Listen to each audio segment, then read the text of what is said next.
So I was sleeping good after the Indiana fever killed the Chicago Sky last night, Yep. and then Ennis Cantor happened. So I have this for him. Dear Ennis Cantor, dear people like Ennis Cantor that want to pretend there's something they're not. Dear WNBA for allowing this to happen and continuing to allow it to happen. You, and you. Now that my wife said at a meeting, let's raise some hell. Let's go.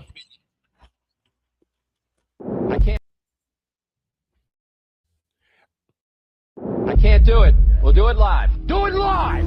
I'll write it and we'll do it live. Mister, will you please wake up, wake up, wake up, wake up, wake up?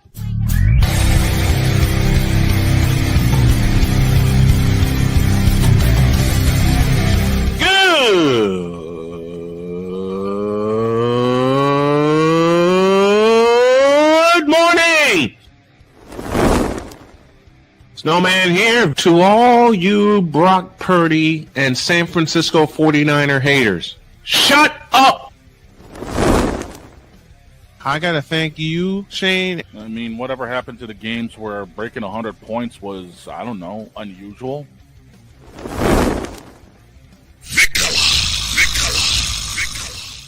There was one word to sum up the All-Star weekend. Trays.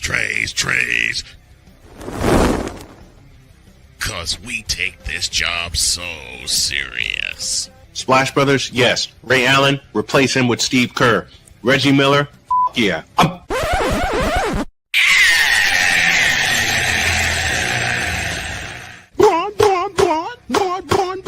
What in the all types of blue hell? Hard to be serious with cold like cancer. Oh, yeah. Let's go. I had to switch it up a little bit. Good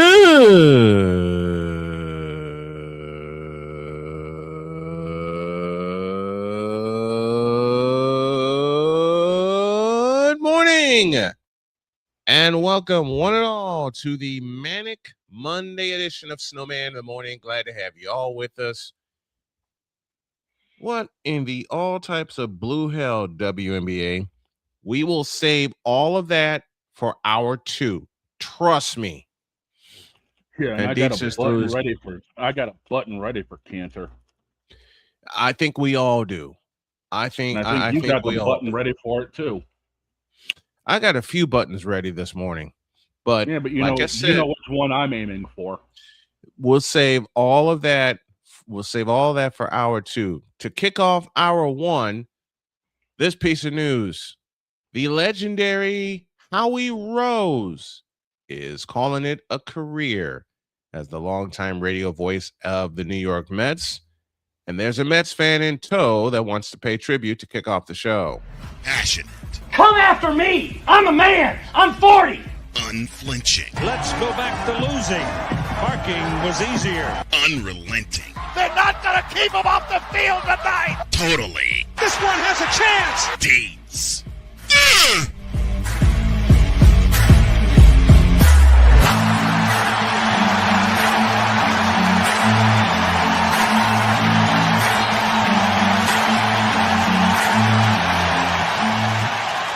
That's not just a murmur, that's a full-blown fibrillation. And the way I made him throw up his hands in frustration, that's for getting me kicked out of Starbucks a few times. Well, and I mean that. That wasn't frustration. Nice. That wasn't frustration.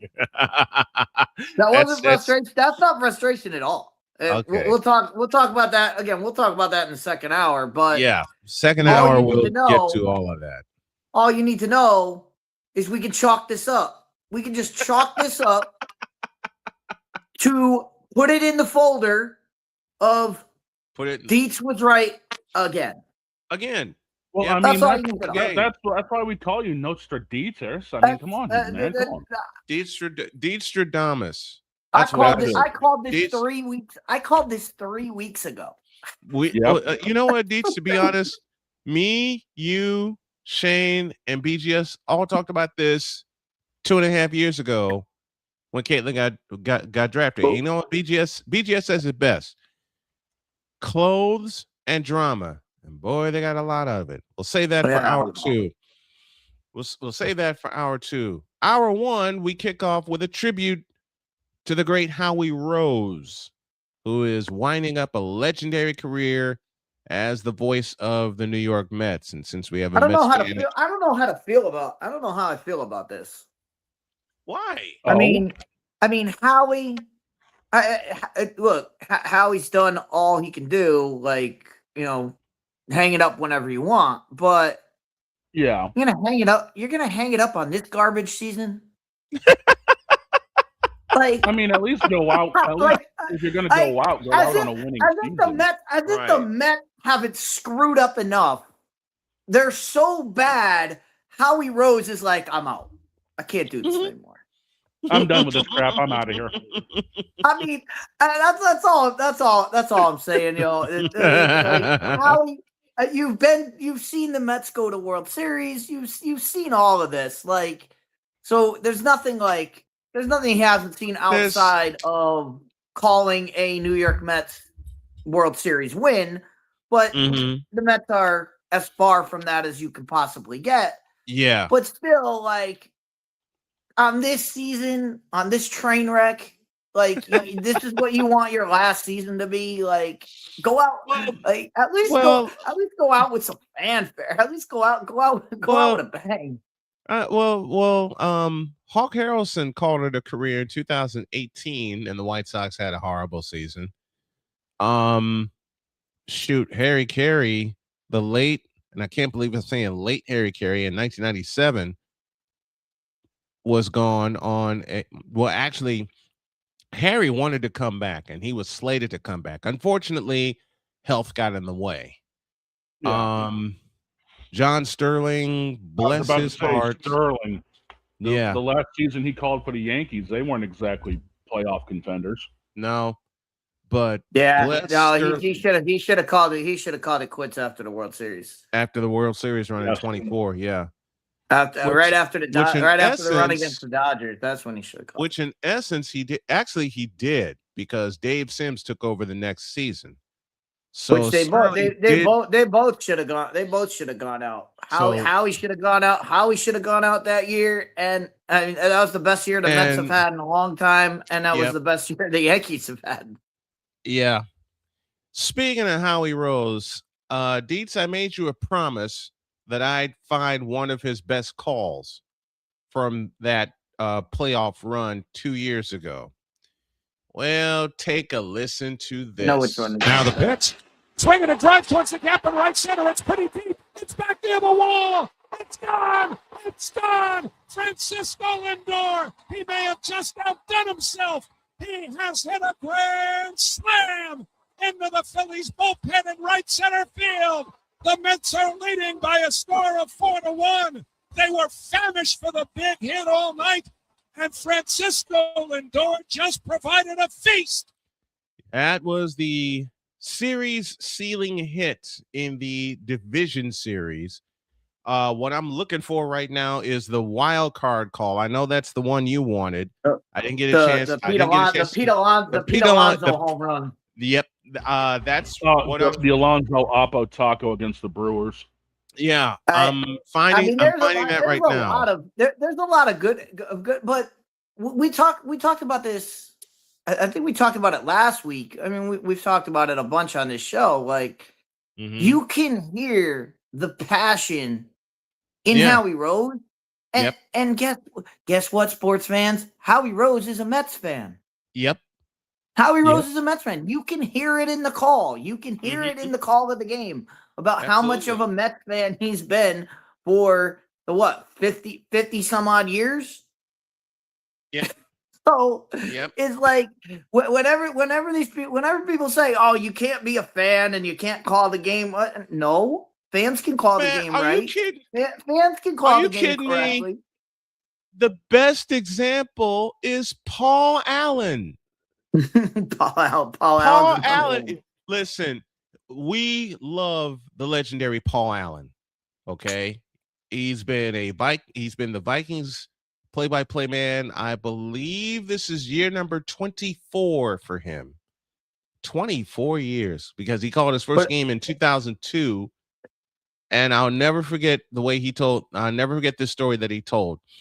Paul Allen got so excited on a play that he stood up, and remember, the Bears were playing at Memorial Stadium in Champaign at the time because they were blowing up Soldier Field. So PA got so excited on a tackle that he stood up and ripped all the cords out. You can't make this up. I mean, the best one of the but it's kind of crazy. It's kind of crazy that Howie Rose is going out, because like Howie Rose and Howie Rose is great, but he'll never go down as the voice of the Mets.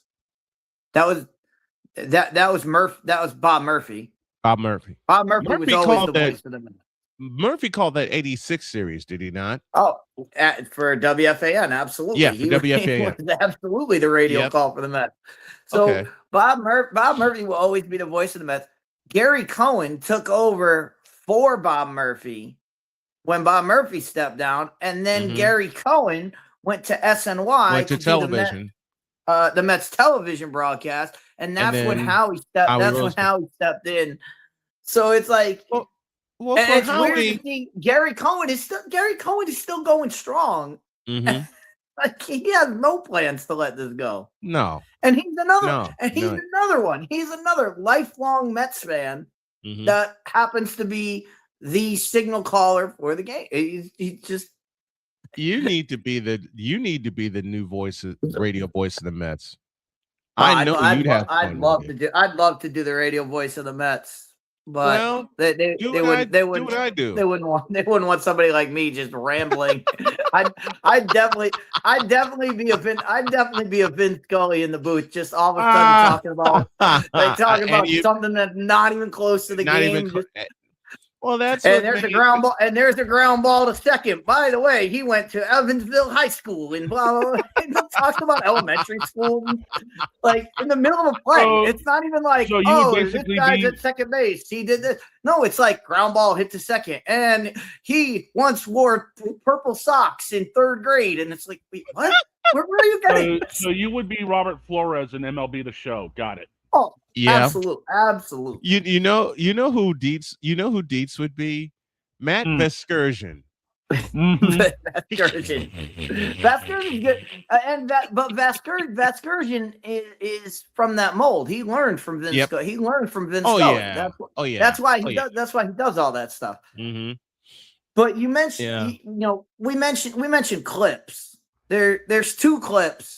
I'm still trying to find the one. As you're still trying to find the Pete Alonso clip, there's two essential Howie Rose clips, and one of them we already heard. We already heard some of it, but I'll get to that because that's his greatest call of all time, and it is one of the greatest calls in the history of baseball.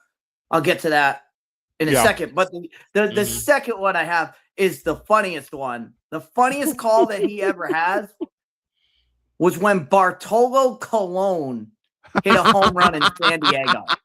That to hear Howie Rose, this is the guy who never got a hit. He never got a hit before. No.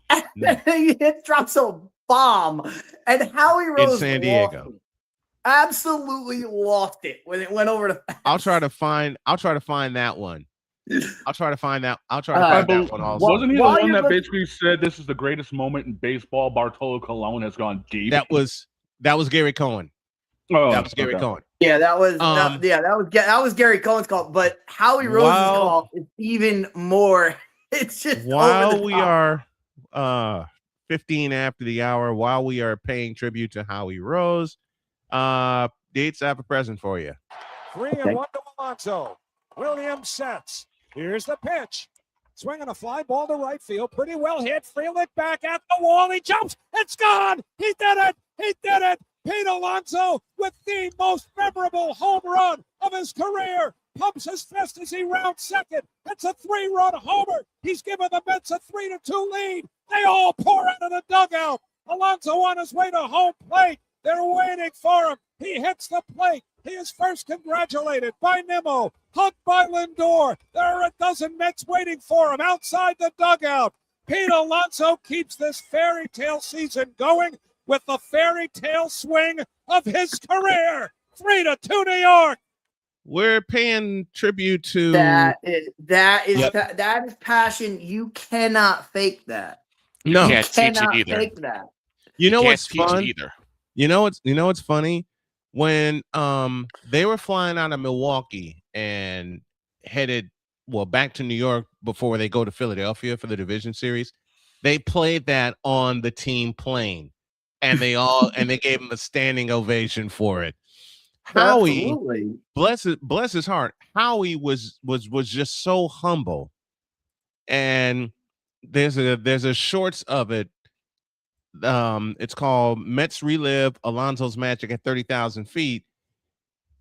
Pete's on the call. Howie's on the call. Pete hits the home run, and everybody is just standing up and applauding. Right. I mean, how amazing. can you not? If you're calling the game listen, I do alternative play-by-play for the White Sox. Okay, I have done play-by-play. This will be my 31st year. Mhm.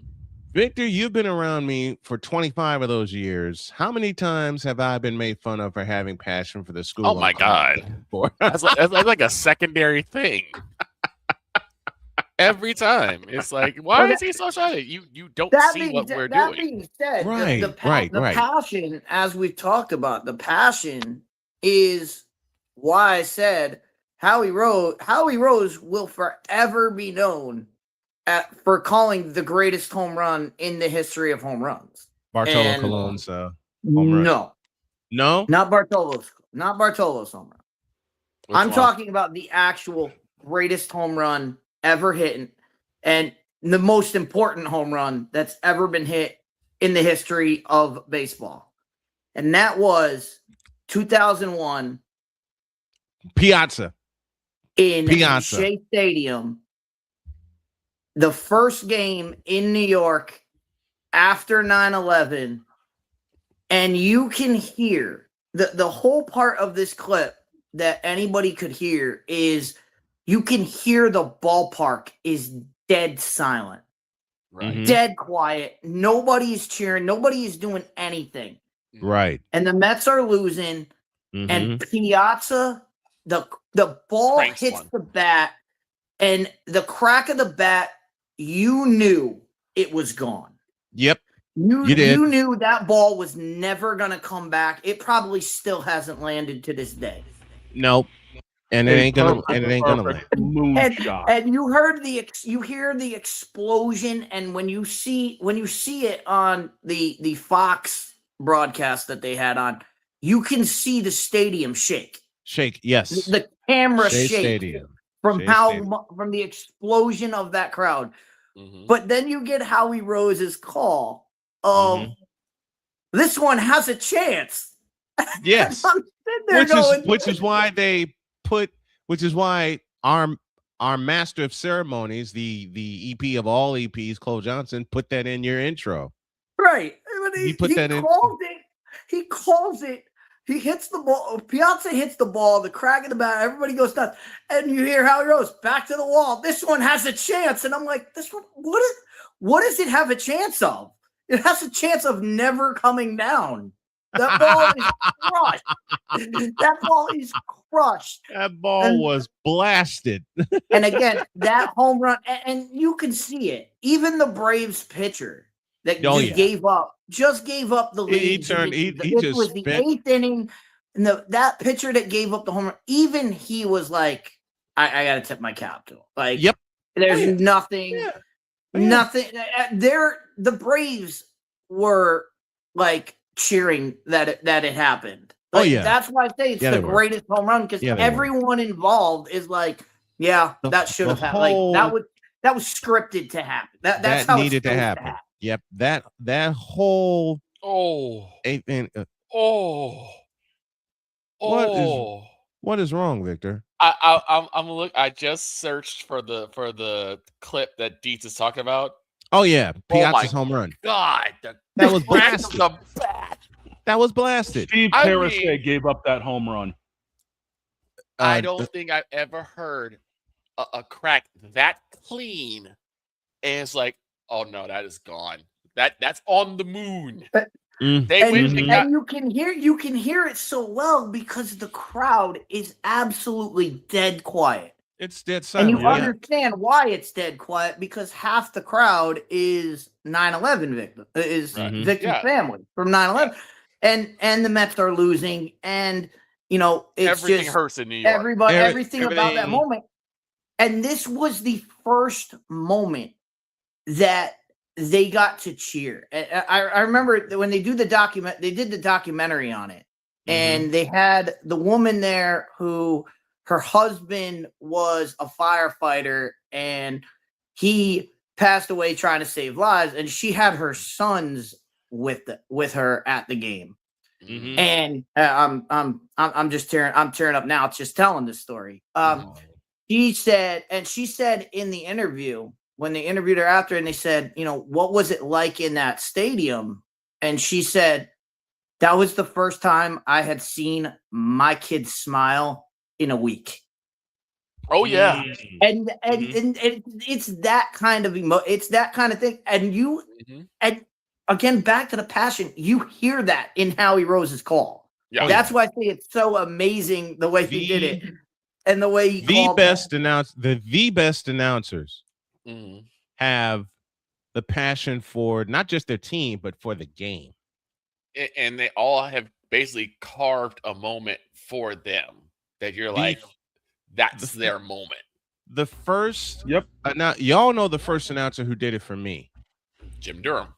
the great Jim Durham, and I don't know which, clip to pick for Jim Durham, but I can give you the first one. The first time that I heard Jim Durham do his thing, and I'm doing this on the fly, as most radio shows do. So live setup, folks. We got live research. We'll have live setup. April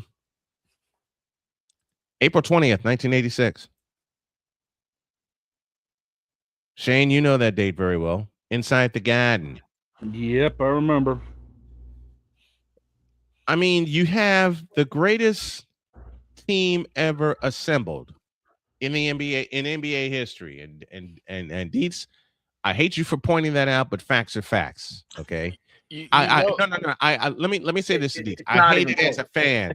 I hate it as a fan, but as a guy who loves sports and loved basketball once upon a time, I have no argument. Then you hear this fellow named Jim Durham, who is teamed with one of the best in Johnny Red Kerr in the second overtime. Do this. Michael on the drive across the lane. Turnaround shot. Got it. 63 for Jordan. That did it for me. That absolutely did it for me. And then I got introduced to one of our good buddies of the show, Mr. Wayne Larrivee. The year was 1985 inside the Metrodome. Monday Night Football, Bears, Vikings. Jim McMahon was not supposed to play. Yeah, Mike Ditka said, man, get in there. We need help. And Jim McMahon said, BS, I'm playing. Jim McMahon's like, Coach, I got you. And the first pass he throws, as I always like to say, and then this happened. Vikings coming on a blitz. McMahon back to throw. Hurls it deep down the middle. Willie goes. Is out there. Makes the over the shoulder. Catch him at 30. 10-5. Touchdown. Dee said it best about the best announcers. You can hear the passion. Period. You can hear the passion. I got another present for you. Let me see if I can time this up. You know the Mets probably commissioned Buzz Aldrin to go get that baseball back, right? but that's the But it extra hasn't funny thing is landed. Victor was watching it live on our stream just like 10 minutes ago, and his reaction was, "Oh my god!" Yeah. You want to know why that ball hasn't landed yet? It became Pluto. The only one I remember that kind of came close, and I've told the story a couple times to Snowman.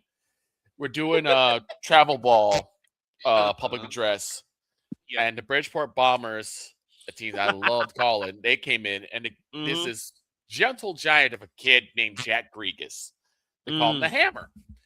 Now, through most of the season, he never hit a home run, right? He would get close, but it would hit the wall, or it would bounce and be a ground rule double. But it was never a clean home run. Now, his grandfather came in and said, he always called him the Hammer. So he said, lay the hammer down, lay the hammer down. And it was the way he said it. Yeah. And he said it one more time, and all you heard was crack. Blowy. And all three, myself, the umpire behind the plate, and even the umpire at the bases was like, oh. Straight on center, clears it by at least 10, 15 feet. I mean, it was a rocket. That's a bomb. What do we call that, dog? We call that perfect. Perfect. That's what Piazza did. Man, that Piazza reminds me of a home run I had. I called with Whitney Young, kid named James Coleman. In one game, he was on fire that day. He was 3 for 3. Yeah. He had a stinging single to left. He had a ground rule double that was a biscuit and a half away from getting out of the ballpark. Right. Which I mistakenly had called a home run, but umpire turned to me and said, no, ground rule double. And I looked at the replay in my mind's eye, and I'm like, okay, he's right. Me and my big mouth said, what if he leaves the yard right now? Right. And on a 2-2 pitch, crack. Yeah. And what do I say? I dare you to take this one back. That's a goner. But I will say this also, that there's something about baseball, period. Even when the worst things happen, baseball finds a way to heal pretty much everything. Oh, yeah. It's just something about it, which I know upsets a certain mogul down in North Carolina, but we can go talk about that right now. You know what? I want. There's always that's always been baseball. Yes, it has. Because everybody, baseball has always been the melting pot of. Hey, everybody can come in and watch. Everybody can come in and feel the pressure of the game, feel what's going on in the game, and it doesn't matter. It doesn't matter if it's your team or if it's against your team or if your team's not even involved. Right. You can feel that that in the game, and as Snowman said, the good ones, the good play callers, they make you feel like you're part, like you as the listener are part of the game.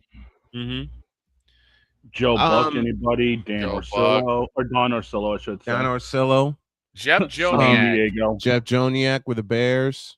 I mean, every Devin Dave O'Brien up here in Boston. Every Devin has to return. Jeff made you feel like you're at the 50-yard line watching Devin fly. Yep. There's a theme song that I often play when I'm in edit mode. And they'll be on NBC, right? Yep.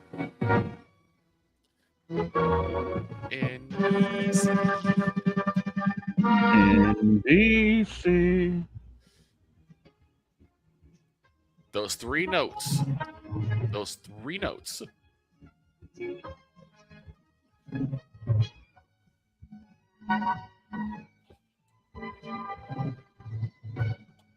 Exactly. But that's why it would be interesting as we have it going on. It'd be interesting to know, like, what they're teaching broadcasters now. Yeah, because you think about all the great broadcasters that we can go back and we can name probably about 100 of them. Okay, and that's just within the first 5, and that's just within the first 5 minutes. I mean, where did they cut? Where did they cut? Where did they cut their rope? Where did they get their? Where they cut their teeth? Where did they get their fitting? Right. Baseball. Yep. Baseball. I mean, everybody who knows Joe Buck is basically the voice of the NFL. He's been the voice of the NFL for a long time. Speaking of great announcers, he was always a baseball guy. And that's just current. Because I mean, you go back, Dick Enberg, who knows, is basically did all sports. Right. Al Michaels. Oh my God. Monday Night Football. As a baseball caller. That's where all these guys learned how to call games. And I think a lot of that has to do. Ed Farmer. John Rooney. And my favorite call for Ed Farmer, of course, happened in the magical year of 2005. When he called the final out that sealed the deal for the Chicago White Sox. With John Rooney. Yep. I mean, up here in Boston, we got Will Fleming and rotating old players, but even Sean McDonough still stops into the booth. Oh, Sean McDonough and his dad, Will McDonough. Oh boy. But I also think I think they used to do it. They used to have you cut your teeth in baseball. Yeah. Because there's so much downtime in baseball. There's so much downtime in baseball that you have to fill the broadcast. Here's a few minutes of Howie Rose at his best. Field stands here, blowing in. Plawecki at second, 2 out. 2 there you go. In the second, the 1-1 swing and a drive to deep left field. It's got a chance. Up and going back. It's gonna go. Home run, Bartolo Colon. Repeating. Home run, Bartolo Colon. 7-line Army in right field might tear this ballpark down. Colon carried his bat with him until he was about. We also can't forget about the Hawk. We've been talking about a lot of baseball. It is the Hawk has got to be part of the conversation. This is for you. Let me rewind this a bit. A lift to a baseball that had a lift to a baseball. I'm gonna put the camera on Dietz. We're gonna play this home run again. This is courtesy of the New York Mets. Blowing in. The legendary Howie Rose. Dietz, this one's yours. New York in the second. The 1-1 swing and a drive to deep left field. It's got a chance. Up and going back. It's going to go. Home run, Bartolo Colon. Repeating. Home run, Bartolo Colon. 7-line Army in right field might tear this ballpark down. Colon carries his bat with him until he was about 10 feet from first base. He's taking the slowest home run trot you've ever seen. He just got to Tim Tuffle, the third base coach. He is approaching home plate. He touches home plate with his first major league home run, and they are going to give him a silent treatment in the dugout. They have vacated. The Mets have left the building. Bartolo Colon is the loneliest man in San Diego as he reaches the Mets dugout after hitting a home run, and there's nobody there to greet him. And now here they come up the dugout steps. Yep, wow. He turns around and says, Drupal Cabrera, the first to give him a bear hug. And now Flores, it's everything but champagne on his head right now. That, of course, he was accompanied by Josh Lewin on that call. Holy cow. Trust me, if they had champagne, Bartolo would not have made it out to the next inning because his jersey would have been drenched. Oh, yeah. If they had any kind of look. If they had any kind of liquor, the slowest home run trot ever. The slowest home run trot you've ever seen. That is a great line. All right, let's take a break. When we come I think back, that's as fast as he actually runs. Right. Gary Cohen and Keith Hernandez and company. I think Ron Darling had said that's as fast as he actually runs. Let's take a break. When y'all get back, we're going to revive, while we're waiting for Jay, we're going to revive something that Dog and I talked about for about an hour. And what are you talking about, you mook? You'll find out, you mooly. Introduce. This is Snowman in the Morning. The original Think Drink is back. Level up with proven ingredients formulated to crush your competition. No gimmicks, no jitters, no messing around. Just high-potency results that keep you moving day or night. There's a new nerd in town, and we came to play. Nerd Focus. Smarter than energy. Here's an important message from the Diabetes Solution Center. Do you like pricking your fingers to test your blood sugar levels? No one does, but it's important to maintain your health. And now, by wearing a small remote device called a continuous glucose monitor, or CGM, you don't need to prick your fingers anymore. It's easy to use and helps you make more accurate diabetes treatment decisions. If you are testing your blood sugar 3 or more times daily, injecting insulin, or using an insulin pump, call the Diabetes Solution Center right now. And if you have Medicare or most major insurance coverage, you may be able to get a new CGM at little to no out-of-pocket cost. Shipping is free, and we'll even bill your insurance company for you. If you are testing your blood sugar 3 or more times daily, injecting insulin, or using an insulin pump, call the Diabetes Solution Center right now to learn how to end the painful finger sticks and get your own continuous glucose monitor, or CGM, at little to no out-of-pocket cost.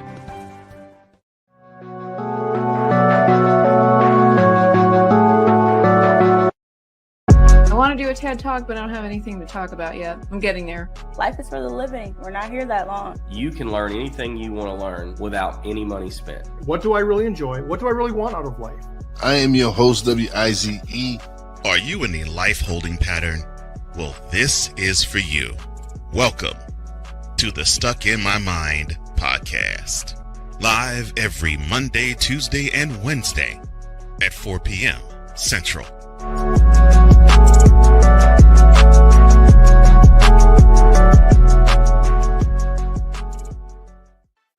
Drew Willingham. In this case, yeah, you put the blame on Kyle Shanahan for apparently not preparing the team enough for the overtime rules, supposedly. Cole Johnson. Peyton was considered the winner, and he was the darling of all darlings for Gerald. With a special appearance by Tyrone Alizé McDummy. Ain't nobody calling me. Text delete, delete, delete, delete, delete, delete. Join these two football enthusiasts as they give you total football talk. Live every Monday at 4 p.m. Eastern, 3 p.m. Central on the Sertoba Media and the Comey Media YouTube channels.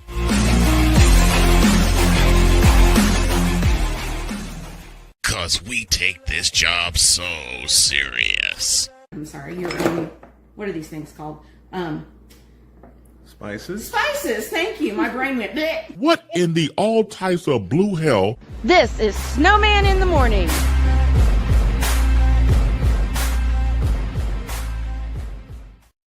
Yep.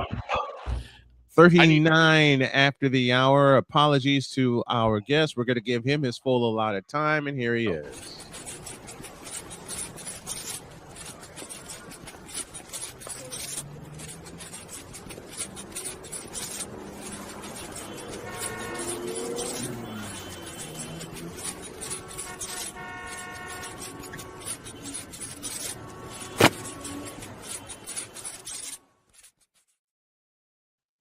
North Carolina we go, and here's Jay Spivey. Good morning, Jay. How are you, my friend? What up, gents? I gotta do it right, Snow. What's going on, Jay? I gotta do it right. Just a moment. Just a moment. Okay.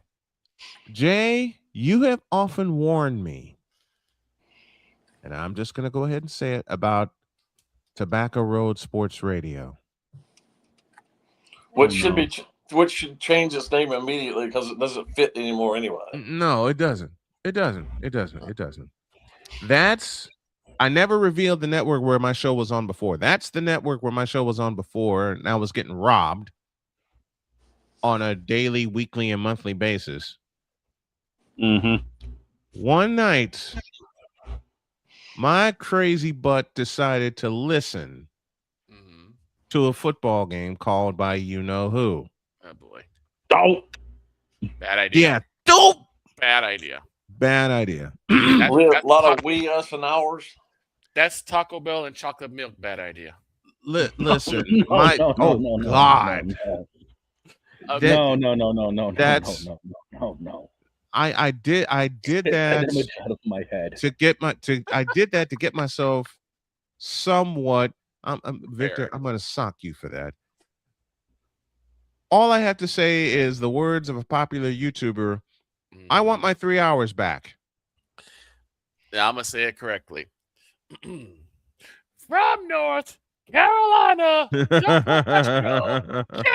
Spivey. I mean, that's another person that Ray we Clay. need to talk about. Ray Clay, because public address also really goes into how the broadcast works. But I brought this up for a reason. It's touching the fall. Football's on the way.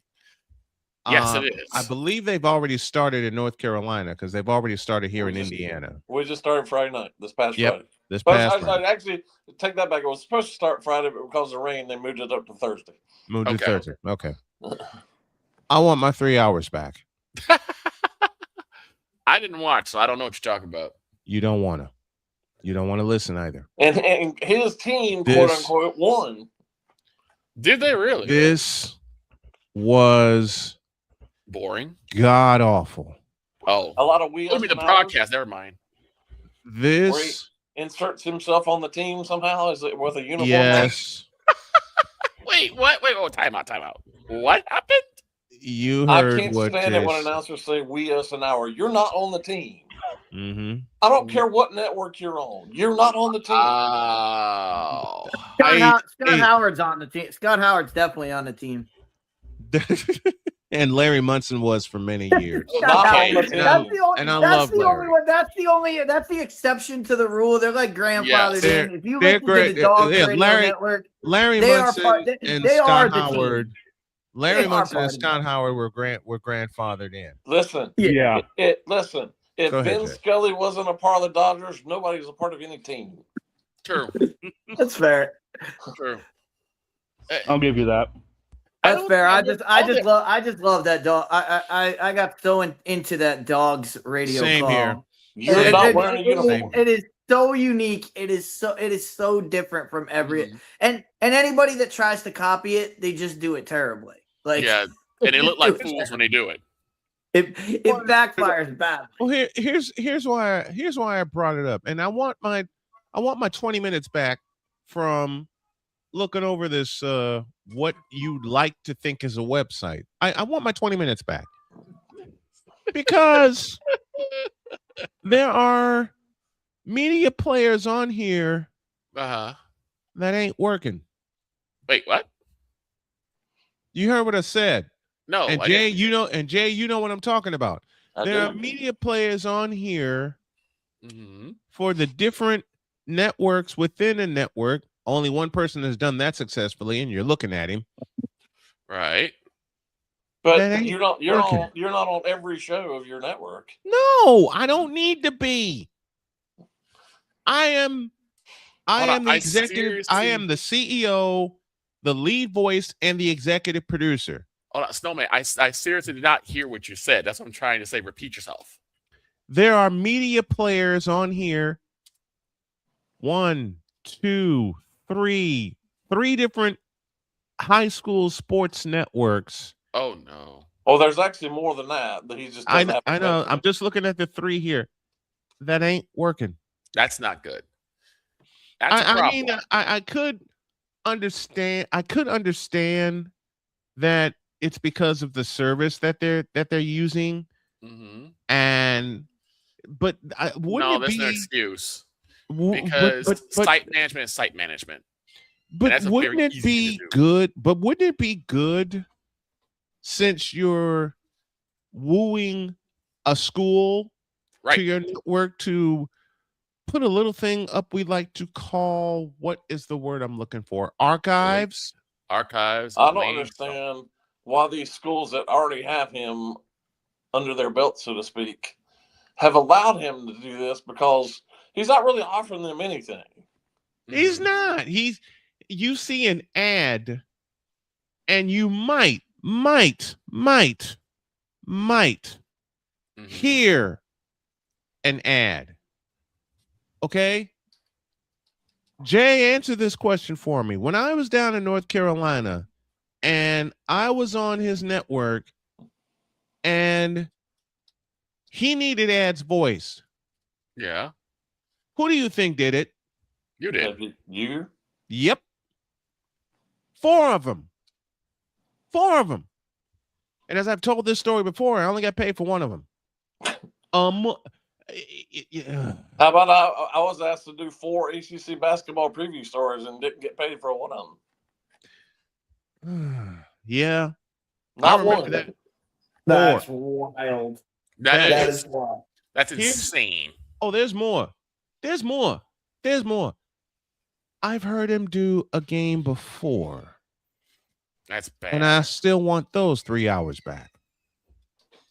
Okay, what? Because it's let me take you through how to be a homer. It truly is. I was gonna say, now let's try something. As much as we pick on Paul Allen for being a homer, he calls it down the middle. As much as I picked on Jim Durham for being a homer, he calls it down the middle. Vince Scully the same way. Jack Buck, same thing. The late great Jack Buck, same thing. We just talked about Howie Rose. Howie Rose. Hawk Harrelson, same thing. Hawk Harrelson. And John Sterling, unbridled Yankees fan. He called it down the middle. Hell, you got those guys that do the play-by-play for the Hornets. Yeah. And one of the greatest homers who called it down the middle every single time. His name is Marv Albert. Mm-hmm. Oh, that dude was Homer EXE personified. Yeah. And he still called it down the middle. The best, at least pro basketball announcer ever.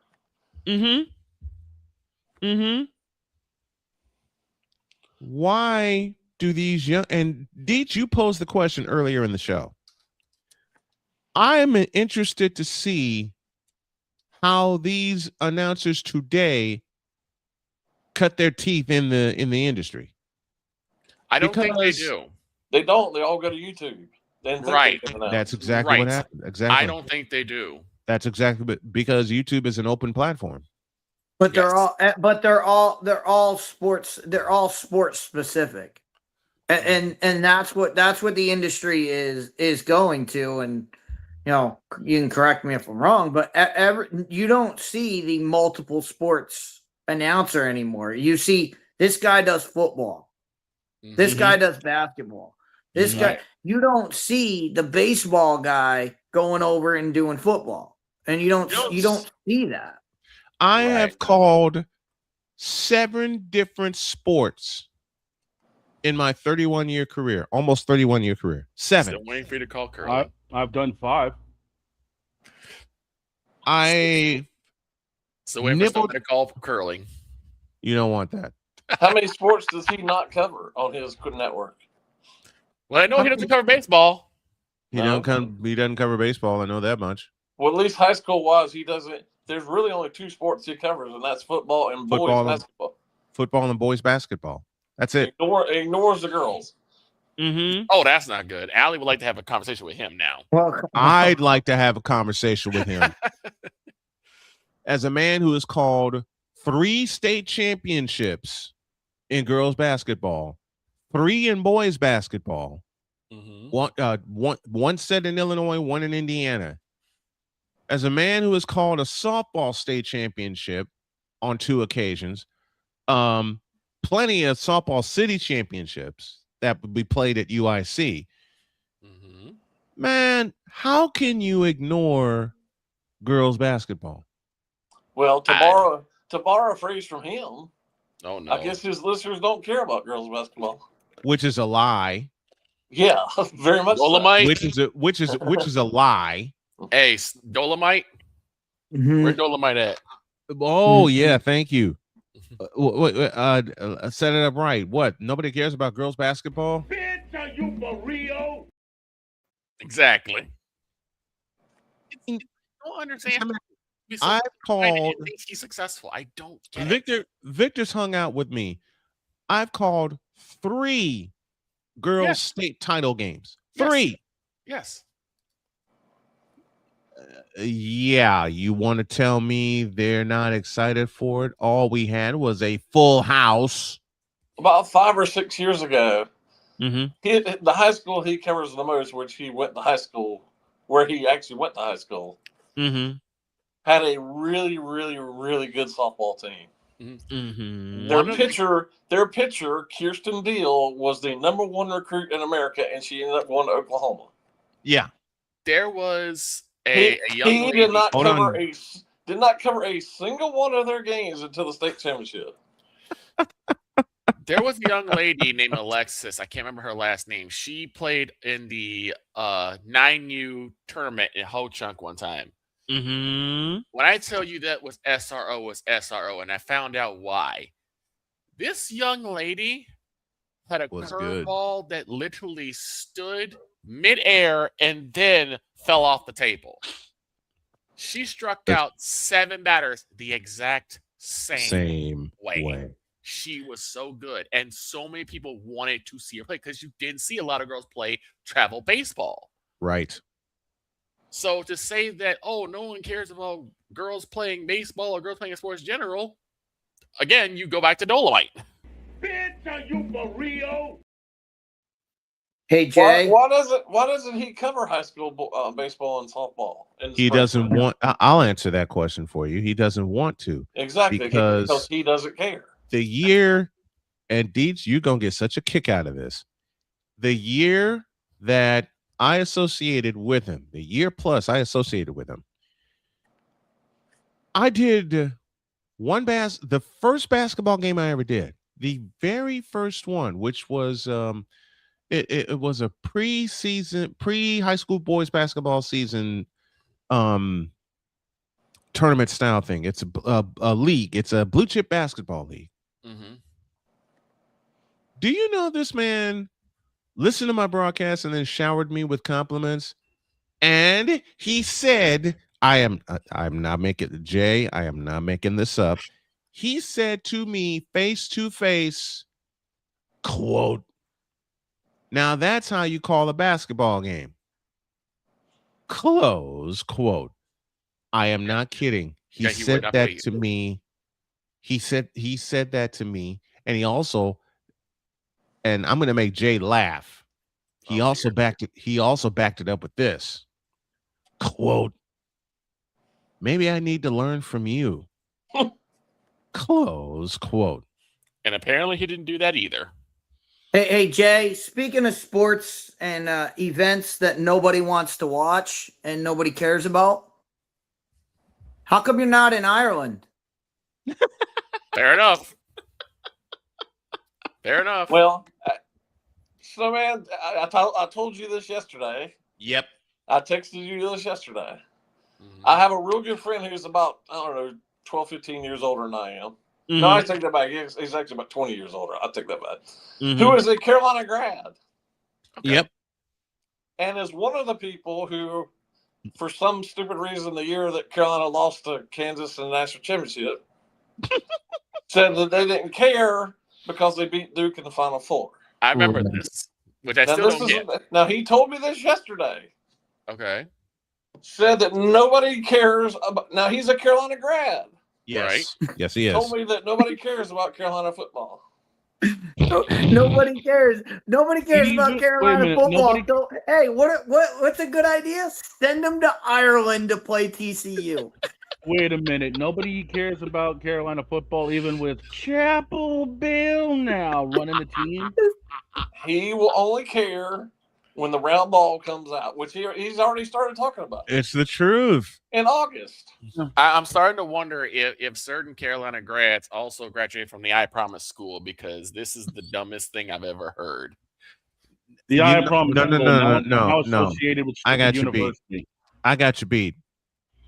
The dumbest thing you've ever heard, Victor? Try this one. Okay. When I was associated with said network, and I went to East Forsyth to cover a basketball game, which is where his alma mater is. Which is his alma mater. Yes, he wanted me to call his alma mater's games. He wasn't willing to pay the gas money for it. Shocker. Which pissed me off. Now listen, I lived in the Triangle area, and I'm driving to the. You're an hour and a half at least away. I am 95. Right. I am 95 minutes away from East Forsyth. How do I know this? I timed it. Okay. I put the timer on in my car. I kissed my wife goodbye. I'm telling her I'm going to East Forsyth. I lived in Henderson at the time. I kissed my wife goodbye, and she says, "Please be careful." I timed it. From my house to the doors at East Forsyth, 95 minutes on the dot. I get to East Forsyth. You know, he didn't tell him who I was. Wait, what? Shocker. Okay, no, you know what? Never mind. Because this is a guy who did not go to a luncheon for a tournament and arrived, 2 hours late? And wonder why he didn't have a table. Wonder why he didn't have a spot. Surprised now. And wanted me to click, although he didn't ask and wanted me. You to leave. There's more. It was obvious he wanted me to move you out of that seat. There is a reason why I call Jay Spivey the professional. Because of this reason. You got someone who gets the information, arrives on time, sets up, does the game they're supposed to do to the best of their abilities, and then you have Clownface over there arriving 2 hours late because he didn't know what stadium was supposed to go. Exactly. He thought it was supposed to be another high school. There's more. There's more. Dumb, and dumb. When I got there, they didn't know who I was. I gave him the name of the network, and apparently he didn't tell them I was a part of the network doing the play-by-play call. Oh my God. So I missed 30 minutes. 30 critical minutes of prep time. Yep. He finally gets me into the school, into the gym. I have my bag of tricks with me. You know, Victor, you know me. I always carry my equipment with me just in case. Yes, I do. His setup is there. I put the headset on. We test everything. And my spider senses went completely off. I said, this is not right. Because this is not right. Because I have my audio commercials not only on my desktop, but on my laptop. I see his commercials. And Jay, you've seen this awful setup on a tablet. Oh boy. I will see his setup in about 5 weeks. It's the first Friday in October. I get to see him that night. I'm sorry.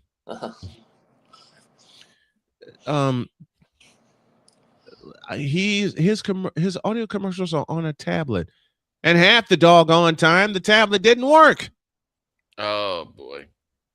So, and I'll prove it at the Blue Chip Basketball League that I did every Saturday. He had his commercials on a tablet. The tablet was not wired into the mixer. Wow. Jay, my brain hurts. You've seen this. Jay, you have seen this clown show with him. I experienced your brain hurts.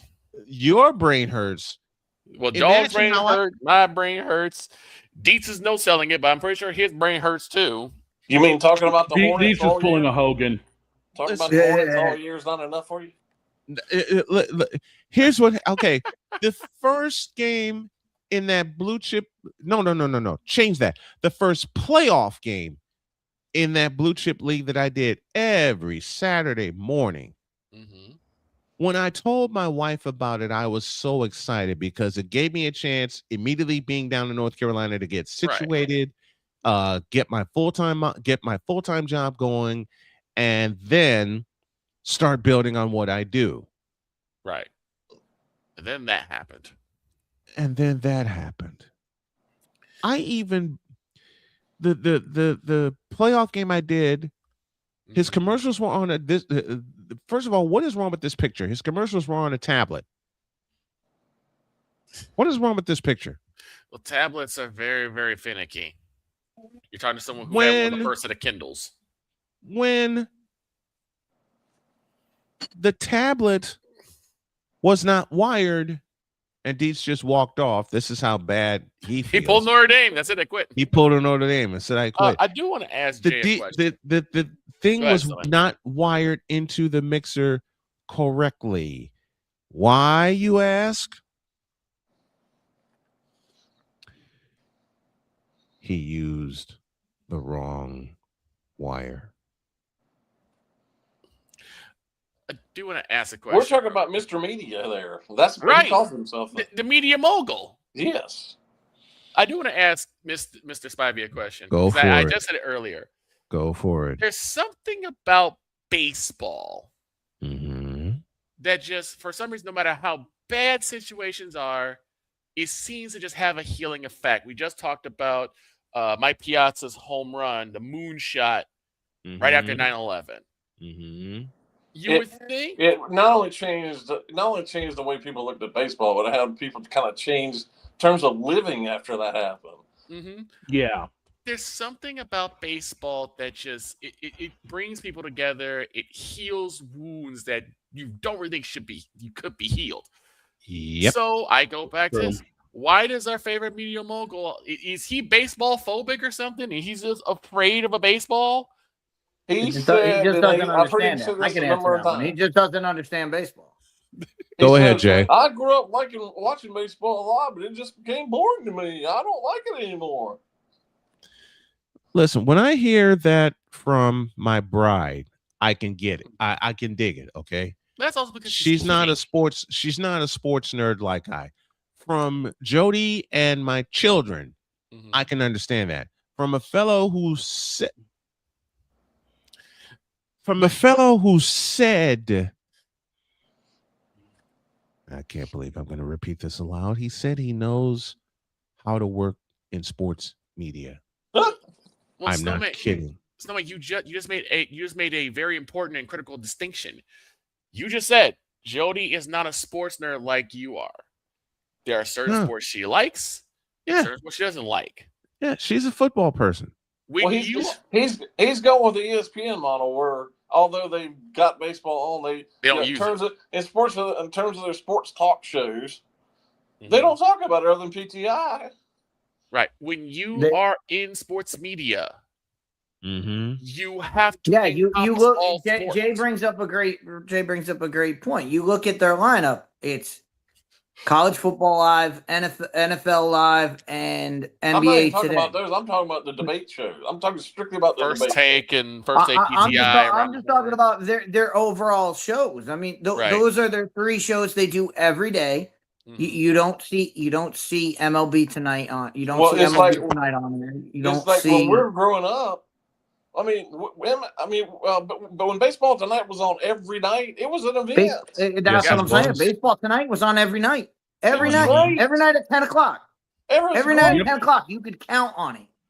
And it was on twice about the late games. And it was on twice on Sundays. Baseball Tonight borrowed the model of NFL Primetime. Yeah, it was the lead into the Sunday game.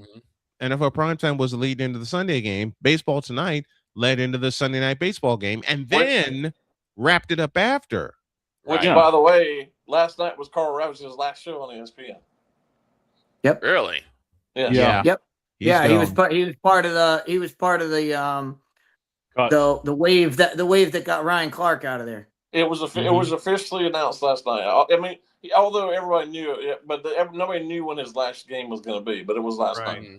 Wow. Another era gone down. So they actually had some of the players mic'd up, and a lot of the players were wishing him well. Well, that's why we're that's why we're that's here. Wild that they did it. That they did it. What? It's still we haven't gotten to the Little League World Series yet, right? Well, apparently we are in it. He had the right. He had the right to end when he wanted to. Mm-hmm. So that was when he chose to end, as with the Little League Classic.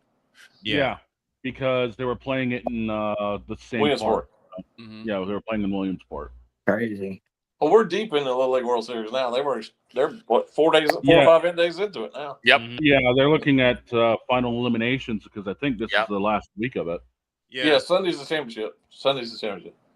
Yep. But Jay, I want to get your thoughts on a game last year that the reason I stepped away, I had to read this, get it on there.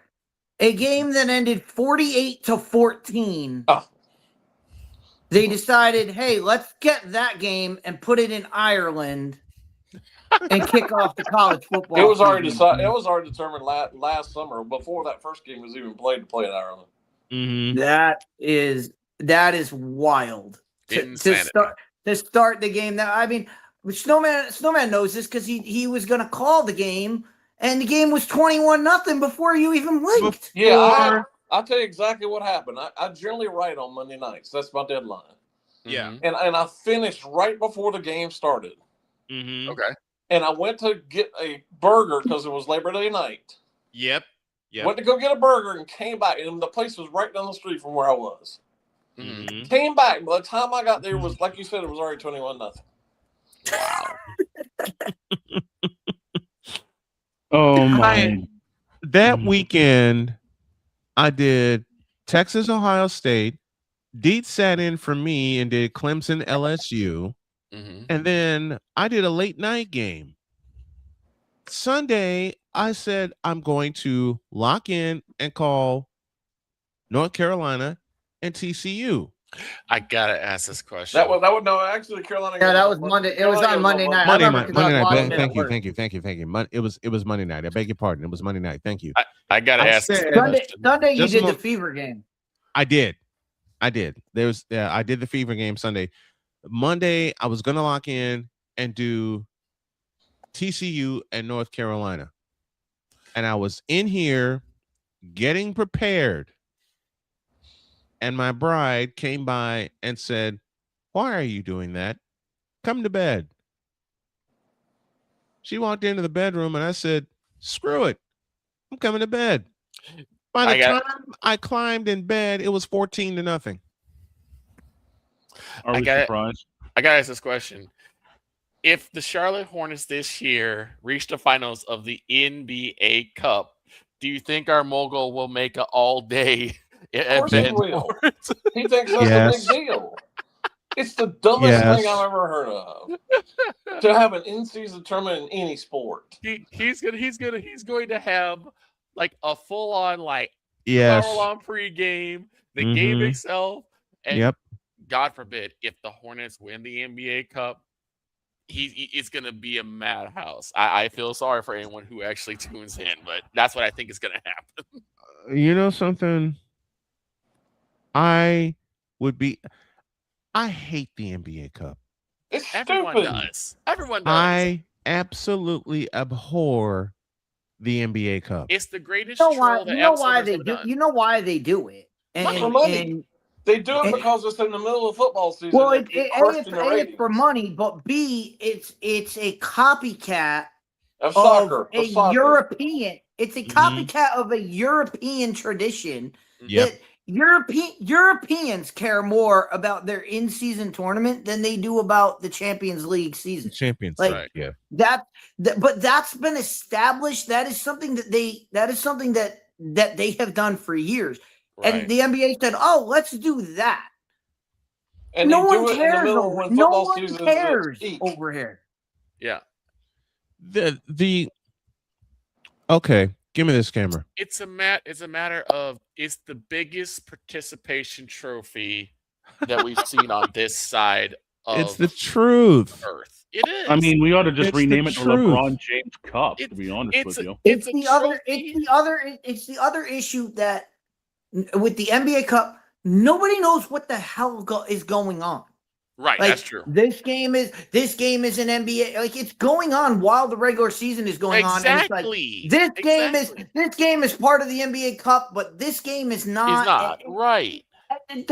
There's no like uniformity. And no one has any clue of what's going on. And the court designs. Oh, forget the designs. How hideous they are. Okay, I'm going to say this right now, and apologies, Radio, but that's some shit you see in NBA 2K. Okay, like seriously, this is like what you would do on a Friday night. They got it from. Again, you would do this on a Friday night off your ass if you were playing 2K. It's the jersey. The jerseys are atrocious. The jerseys are atrocious. The Idiot. courts are god awful. They need to blow up the NBA Cup, put it out to pasture. Answer this question. Take LeBron with it. Answer this question, though, man. How many months between the NBA Finals and the start of the next season are there? They finish the NBA Cup on right around Thanksgiving, don't they? It's starting later this year. It's starting after Halloween, and it ends 2 weeks before Christmas. Well, that's because of football again.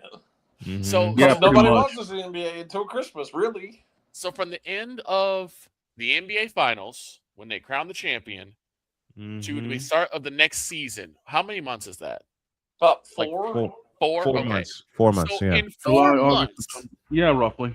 So in 4 months, you could get individuals who didn't see a lot of court time, give them some shine. Nothing else is going on besides baseball. So you have at least, I guess, somewhat of a clear market where you can have the NBA Cup if you want it, baseball if you don't. Most of us are going to watch baseball. But you don't let it interfere with the regular season because your fan base is going to get confused. But you can't. But Victor, you can't do that because Summer League, because Summer League exists. Okay. Who cares about that junk? I mean, no, we don't. No. We don't. But the NBA teams and NBA executives, they care. They do because they get to see their prospects play. And they get to do all that stuff. Most of those guys on those courts playing in those games are never going to see. Most of them are G leaguers anyway. Right, and that's what I'm saying. You might see what 2 or 3% of those guys. DeBon's can play one game this summer. One. Well, Yeah. They said that's enough. One. And they shut it down.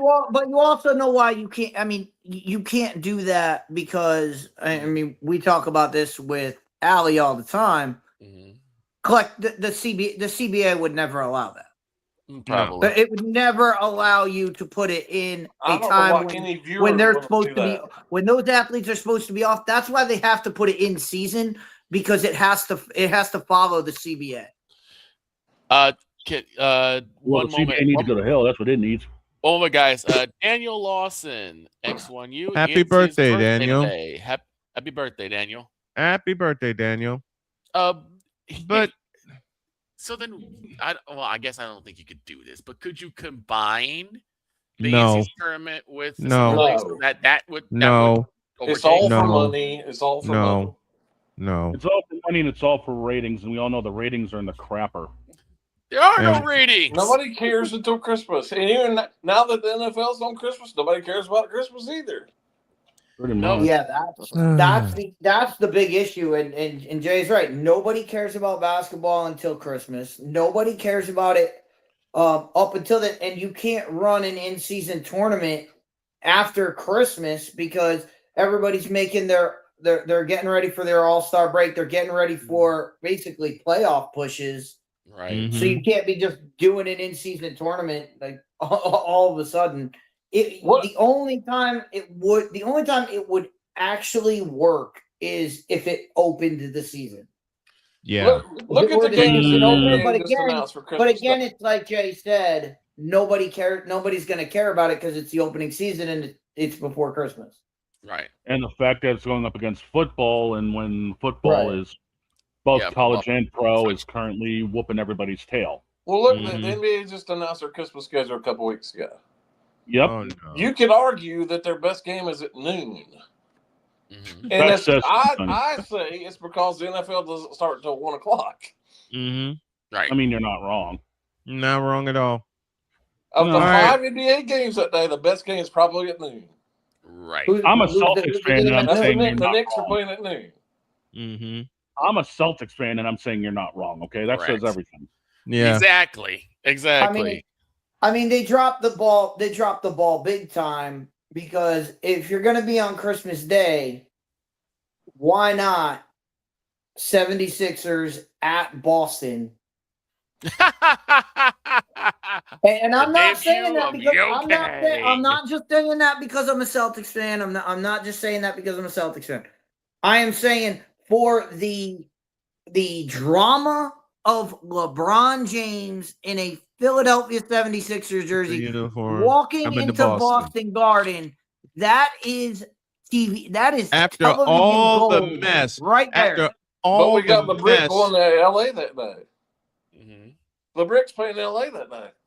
Yeah, but and I get it. They want the whole Laker, like he goes back to LA, blah blah. Like okay, Lakers and 76ers do not have they don't have drag them out fight.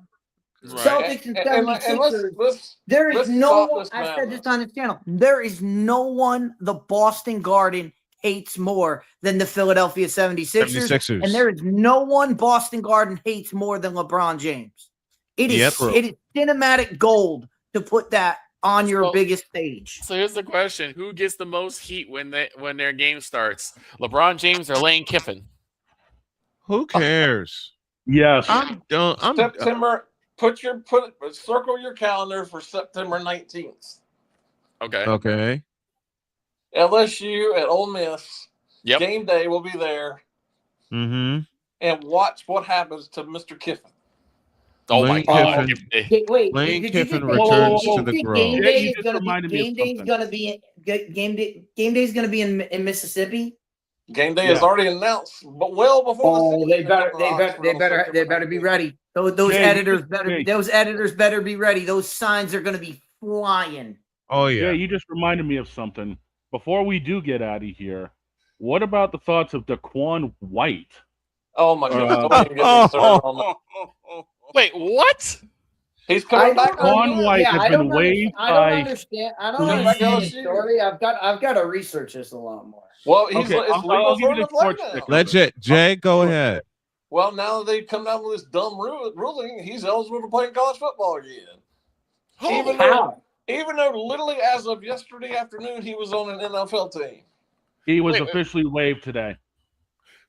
I'm sorry. They're waiting to fully clear waivers, but if he does clear, he's looking to go back to LSU. And he's going to make more money in college football than he would have made in the NFL. Hold on. I had to control-alt-delete my brain. What happened? Daquan White was waived. Was cut by the Browns. Yep. He's going up signing with LSU, and Kiffin was his coach at Ole Miss. That's it. I quit. We're good. That makes absolutely zero sense. We're out of here. Jay Spivey joins us as he does every Monday. That is wild. And this extended conversation has been a whole lot of fun. Don't be surprised if there's more of it. Thank you, Jay. Appreciate you. All right, gents.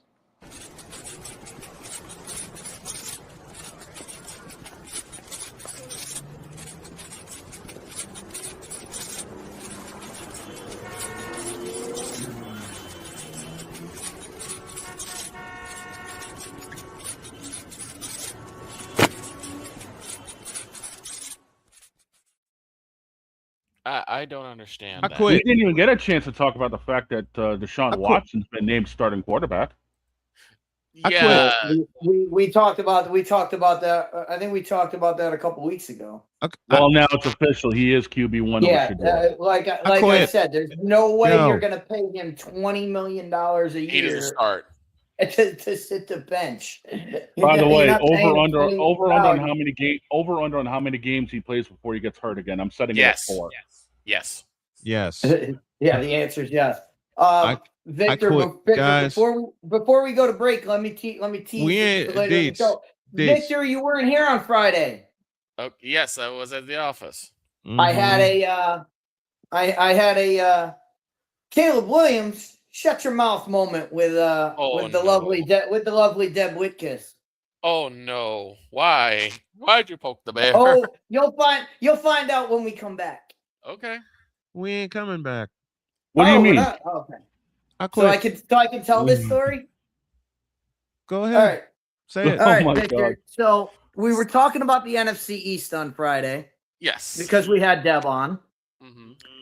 And we were talking about the Philadelphia Eagles. Yes, we were. Yes. And Dog asked the question. What's he said?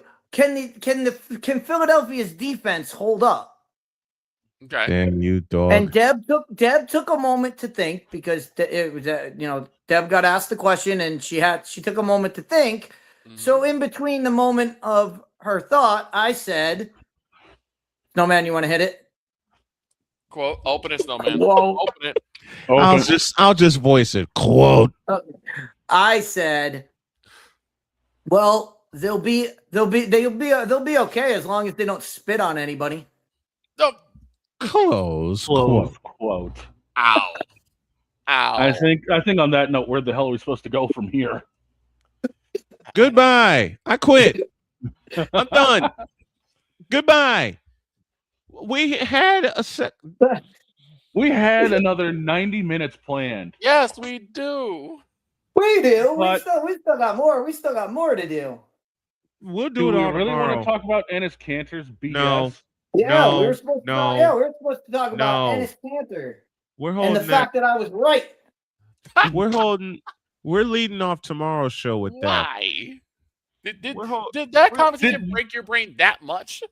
Yeah. Did I really shut everything down with this today by just bringing up what happened? Everybody had a hand in shutting this down early, okay? Myself included. And it all started with we're out of here. Have a great day. God bless. Just remember everybody. Just remember, everything always happens to Craig Elo. Yes. And we're all Craig Elo today. Right. Have a great day. God bless. Remember to make your next move your best move. And always remember, if your dreams don't scare you, they are simply not big enough. Dream big, do bigger. We hope y'all are too. And don't ever be Cleveland, please. No. Out.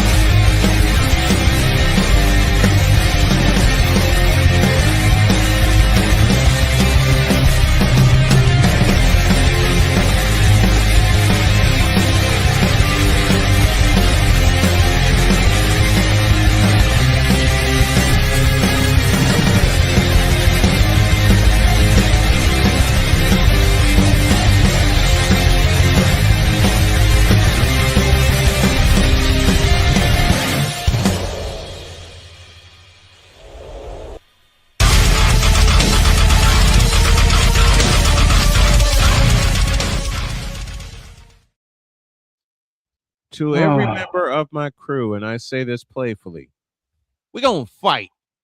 Just remember, everybody, it's not the Philadelphia 76ers, it's the Philadelphia 67s. We're out of here. Goodbye.